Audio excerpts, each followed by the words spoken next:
कदाचित तुम्हाला माहित नसेल माझे सीएमचे काय संबंध आहे. नाही नाही आपले आहेत. मा येले नाही कुणाची, नरेंद्र मोदीची, देवेंद्र फडणवीसची तिथे पैसे रोखायला हो. आणि कसं एक लक्षात घ्या, एखाद्या आमदाराला अडवता येतं हो.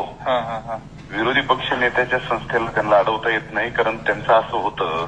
बरोबर आपण सगळीकडेच आपण मी सगळे म्हणजे त्या सभागृहात मी काहीच सुरू देत नाही पुन्हा सत्ताधाऱ्यांचं. बरोबर बरोबर. त्यामुळे ते माझा नाद करीत नाहीत भैया, माझं ऐका तुम्ही. तुम्ही कन्व्हिन्स व्हा, पैसे तुम्ही नुसते अमाऊंट सांगायची तेवढी आणून द्यायची. बरोबर. आता मी परळीची नगरपालिका चालवली का नाही, एका वेळेस मी 150 कोटी रुपये आणले आणि कुठं रोखले.